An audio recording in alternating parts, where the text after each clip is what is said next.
Welcome to Seven Trumpets Prepper. Guys, I hope and trust all of you survived the hell days that have just passed. I know that the 26th of the pagan 12th month on the Roman calendar is one of the happiest days of the year for me. And it's because these pagan holidays have passed. Oh man, there is a spirit about this season. Let me just tell y'all, I almost popped on the other day and done a whole presentation yet again on how pagan sea mass is, but I was like, nah, I've covered this topic so many times that I can remember anyway.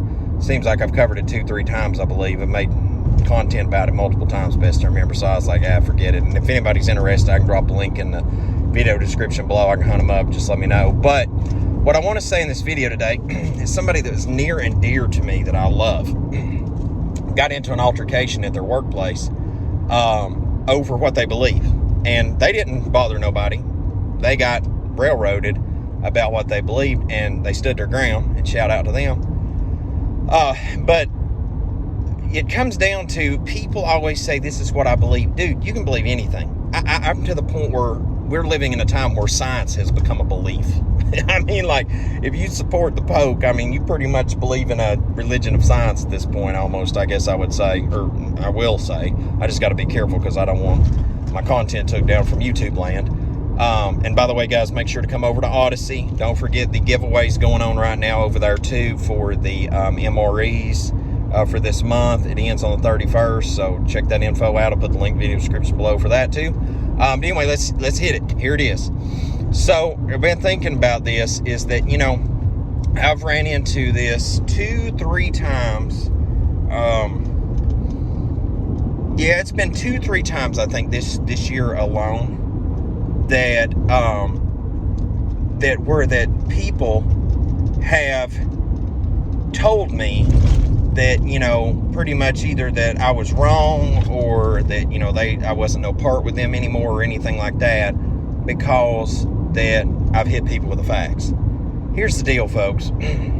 There are certain things in Scripture that just can't be undone. I'm going to go to the 10 Commandments as a guidepost and a premise for this whole thing today. I remember back when I left SUN Day Church that the assistant pastor was talking with me before I left out. And it was one of the last interactions we had. And it was about the Sabbath. I've always had altercations with people. It's always been over the Sabbath. I'm telling you, the Father's calendar, man, it's where it happens. It's been following me for a long time. And I explained to him, I was like, let me get this straight. You're not okay with somebody sleeping with your wife? He's like, no. I was like, okay, well then the Sabbath still matters, right? And I noticed that there's this trend, I'm just going to go for blood today, is there's this trend on Facebook I've noticed lately, like two things that's been being hit on their memes, is people, you know, will throw the truth out there about the sea mass holiday, and people just dismiss it. Ladies and gentlemen, we live in a generation where you can easily click Google and type in origin of sea mass, right? I'm just not spelling it out. Y'all know what I'm talking about. And it will come up, the feast of Saturnalia, that I also brought up, that every time recently, just like I showed, that in ancient times, it seemed like when Israel went in apostasy, they always worshiped that deity, and Moloch. So you look at that and it's like, okay, how can you just dismiss that? And people's like, well, that's what I believe. And you know what, baby? You can believe anything you want, but facts are facts, and you can't undo it. You know? And it's just like the Father's Lunar Solar Scriptural Calendar. You can go church SAT day all you want. You can go church SUN day all you want. Don't let me get in your way. You, by all means, do whatever you want. But that does not change the fact that the Lunar Solar Scriptural Biblical Calendar is the factual, historical, biblical calendar. You know, I mean, just like Jubilees the other day, somebody shared about Jubilees on there about not warring on the Sabbath. And you look at the book of Asher, 88th chapter, and then they fought around the Battle of Jericho for 7 days. And then you look and it talks about it was New Moon Day, then 6 work days. There's no prohibition about walking around on New Moon Day, nor that you can't make war, that I've ever found. And so there you go. The only way to justify that's to follow any sort of scriptural calendar. And I'll get off that because I know people's already triggered. Oh my gosh, there's people ready to put my head on a pike as we speak.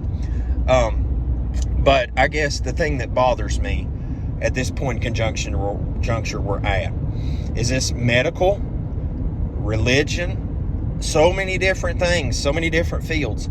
We all live in, or a lot of us that follow my content live in America, where that you have the right to believe whatever you want, and by all means don't let Luke get in your way.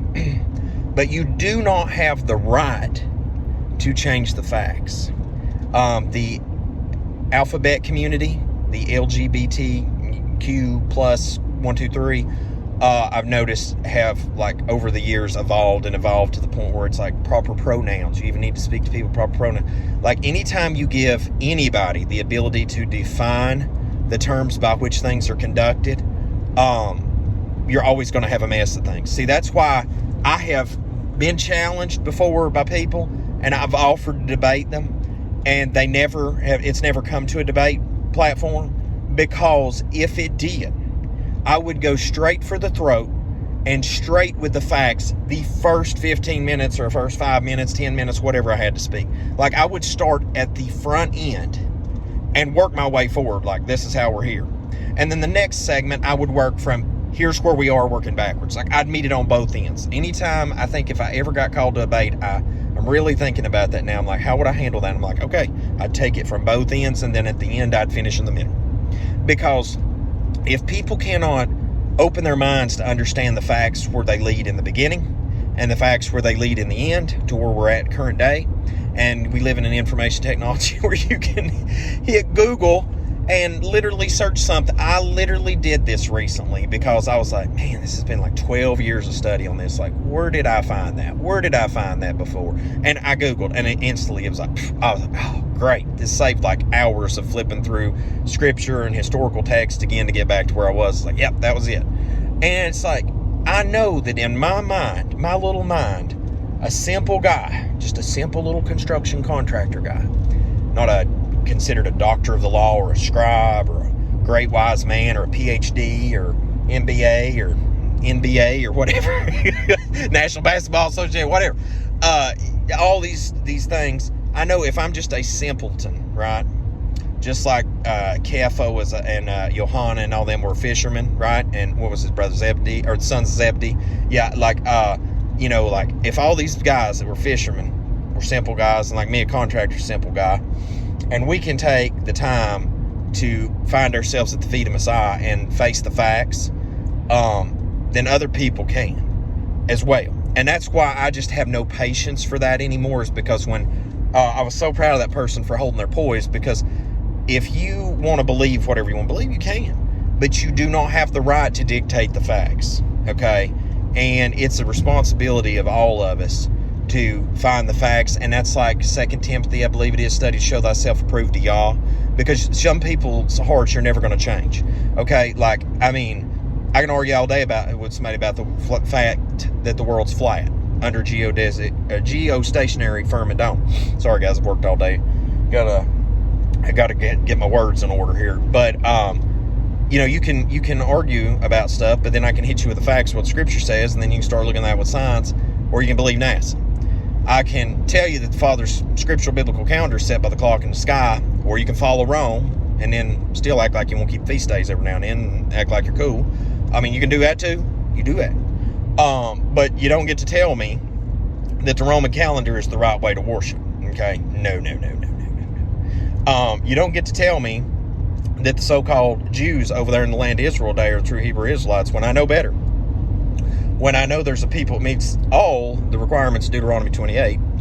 And I can just keep going, guys. But it comes down to, just like right now, C-Mass, and I'll say this as the last thing in this video today, is like C-Mass is, to me, Xmas, whatever you want to call it, when the fat red man comes, is that one thing you need to understand about this holiday, and it's very educational, it's intuitive, is if you will just tell people, do you know this holiday is pagan? Right? I mean, just like they're carrying on about how much they love it and ask you, do you keep it? And then you tell them no, and then they ask why. And you just ask them a simple question, do you know that this is a pagan festival? and then they tell you, well, they don't care, they believe this or that or whatever. It is that same spirit that goes forth with them always, all year long, about other things too. It's not just this holiday. And it just goes to show you that if they cannot let go of something as simple as this, as wicked and pagan as this, they will never be able to let go of the simple things that keep people from the regular truth. So try not to let your spirit be troubled when people hit you with these situations where that they try to railroad you for not believing the way they do. If you give them the scripture, always have the scripture in hand ready. It is the most important thing to deal with people, especially the church crowd is the worst. Some of the Torah community is the worst. Pagans will listen to you. Some pagans will listen so much they will come to the knowledge of the truth. But the church crowd and some of the Torah community will not hear it. Matter of fact, they would pretty much do you like Jeremiah. Babylon be at the gates. At the gates. And they would still throw you down in a pit because you're there telling them that Babylon was coming to kill you. Like, that's how whacked up in the head some people are. So you can't help them, guys. But you need to always be rooted in the facts, because that is what has gave me peace. The world is literally falling apart right now. And I have probably never been more a relaxed state in my life when it comes to faith. And I'm so grateful for that, because I would not want to be trying to learn these truths right now. I wouldn't. And shout out to everybody out there that's learning these truths and really trying to walk them out, because, dude, it's a struggle right now. Oh, I mean, to keep the true Sabbath, to keep the festival days, to not eat unclean things. I mean, the list just goes down the line. Like, it is so hard to survive in this world today. Not only that, they're out here trying to make you into Nephilim, changing your blood. And we can just keep going into that. But keep in mind, this time of year, and the pagan festivals are going on, this is so important to understand that the same spirit that comes out in people right now and will defend I think it is the most wicked time of the year. The most wicked festival, pagan thing of the year. People love this holiday, though. And you got to understand that when you finally hit people with the facts, when they come defending this holiday or blowing up on you, when you hit people with the facts and they dismiss that, understand that on such a simple thing as this, such a historical simple thing as this, if they will not understand that and will rebuke you over that, if you try to go in on other truthful things, it's a waste of your time, seems like. And it seemed like that to me, and I think it's been like that for other people along the way that I've known, and I hate that, folks. But some people will never come to the knowledge of truth. And the last thing I'll say, and I probably lied to you because I said I was going to say one last thing about CMAS, is the last thing I will say. 2 Thessalonians warns us about strong delusion. I believe with all my heart, being, and mind, everything that makes me me, right down to the molecular level in my cells, we are living in that time of strong delusion. Be not deceived. Guys, always till we see you again here, 7 Trump's Forever channel. Hope Most High Yah Baruch can keep you, make his face shine upon you, show you favor, and give you shalom, my friends, in Yahushua's name.